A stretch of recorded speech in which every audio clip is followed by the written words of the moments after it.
So hey everyone, welcome back to my new video. I hope you all are doing well. I am also great and fine. तो जैसे कि आप सभी को पता है आजकल चला है भुंडा महायज्ञ, तो मैं भी जा रही थी दलगांव और मैं बहुत ज़्यादा लेट हो चुकी थी। ऑलरेडी मुझे 3 बज चुके थे और बस का वेट करते करते बहुत ज़्यादा टाइम हो चुका था। तो फाइनली बस भी आ गई और बस में बैठ गई। मेरे साथ थे मुन्ना भैया। बस में बैठने के बाद भी ड्राइवर अभी आए नहीं थे क्योंकि अभी भी बस आई थी, तो इसे जाने में भी टाइम था। तो फाइनली बस चल पड़ी और जब बस चली तो इतना स्लो थी कि मुझे लग रहा था मैं आज पहुंच नहीं पाऊंगी, बट कोई बात नहीं, फिर भी धीरे धीरे करके हम पहुंच ही जाइए। और बडियारा से दीदी भी आ चुके थे हमारे साथ। तो अब हम पहुंच गए थे रोडो बस स्टैंड और वहाँ पे भी इतना लेट होने के बावजूद हमें बस का टाइमिंग वैसे पता नहीं थी। तो फाइनली बस मिल चुकी थी और पहले तो मुझे सीट भी नहीं मिल रही थी, मैं खड़े खड़े जाना पड़ रहा था। बट फाइनली उसके बाद मुझे सीट मिल गई और दीदी भी मेरे साथ बैठे थे। कुछ लोगों को ये था कि जा रहे थे वो लोग, बट उन्हें पता नहीं था कहाँ पे क्या चीज़ है, कहाँ पे कौन सा गाँव है। वो गूगल मैप करके देख रहे थे बार बार, या तो फिर GPS कैमरा लेके देख रहे। तो ये हमारी टिकट थी वहाँ की। मैं second time I guess third time उधर जा रही थी, तो मुझे भी वहाँ का कोई आइडिया नहीं था कि कौन से गांव में क्या, कहाँ पर कौन सा गांव है। तो सारे GPS के उससे चल रहे थे और बहुत ज़्यादा अब तो अंधेरा भी होने वाला था और ट्रैफिक इतना लग रहा था रास्ते में कि लग रहा था हम पहुँचेंगे नहीं। तो उसके बाद फाइनली हम एंटर कर चुके थे गांव में, जो मेन गांव है इधर। और ये मंदिर साइड का व्यू था कुछ, और सभी के घर इतने अच्छे से डेकोरेट हुए थे, मानो कि जैसे शादी हो रही हो। पर चलो वो देख के बहुत ही अच्छा लग रहा था, बहुत ही प्यारा नज़ारा था उस टाइम गाँव का। तो ये है व्यू कुछ गाँव का।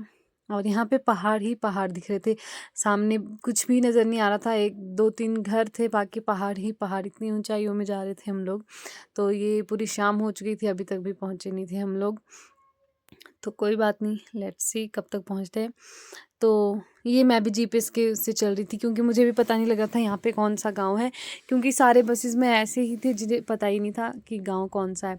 तो मैंने भी थोड़ी देर GPS कैमरा ऑन किया, उसके बाद लोकेशन का पता लगा कि हम इधर है उधर है, क्योंकि मेरे साथ दीदी थे वो भी काफ़ी पहले उधर गए थे, तो उनको भी गाँव के बारे में पता नहीं था। लिटरली मुझे गाँव का नज़ारा इतना प्यारा लग रहा था। हर हर घर पे इतनी ज़्यादा डेकोरेशन थी, उसमें लाइटिंग वगैरह, टेंट वगैरह, बहुत ही अच्छा व्यू था। ये आई गेस मंदिर साइड का एरिया था जो कि ऐसे डेकोरेट किया गया था। तो यहाँ पे अभी ट्रैफिक लग चुका है और हमें खुद का पता नहीं है कि हम कहाँ पहुँचे हैं। GPS के माध्यम से ही चल रहे थे, बट यहाँ पे बहुत ज़्यादा ट्रैफिक लग चुका था। गाँव अभी काफ़ी दूर था जहाँ हमने जाना था, और ट्रैफिक देख सकते हो आप कितना ज़्यादा ट्रैफिक था। तो कुछ ऐसे ही करके धीरे धीरे थोड़ा थोड़ा करके हम आगे को जा रहे थे। तो बैठे बैठे इतनी ज़्यादा बोर हो चुकी थी और ट्रैफिक बहुत ज़्यादा लगा था, सर भी दर्द कर रहा था, कब से ट्रैवल कर रही हूँ इतना ज़्यादा। तो टाइम भी बहुत ज़्यादा हो चुका था, मुझे लग नहीं रहा था फिर से कि मैं आज पहुँचूँगी। कुछ ना कुछ होना होता ही है। तो जैसे तैसे करके थोड़ा बहुत जाम खुल रहा था, तो थोड़ा बहुत ट्रैफिक खुल रहा था, गाड़ी हल्की हल्की सी आगे को चल रही थी। और हमें ये भी पता नहीं लग रहा था हम कौन से गांव में पहुंचे हैं, क्योंकि यहाँ पे इतने सारे गांव हैं, इतने सारे नाम हैं, मुझे कुछ भी याद नहीं रह रहा था। टाइम ऑलमोस्ट 8 साढ़े 8 हो चुका था। फाइनली मैं घर पे पहुंच गई थी। घर पे पहुंचते सबसे पहले हीटर के सामने बैठी क्योंकि बहुत ज़्यादा ठंड लग रही थी, और उसके बाद किया थोड़ी देर रेस्ट। तो आज की वीडियो में इतना ही।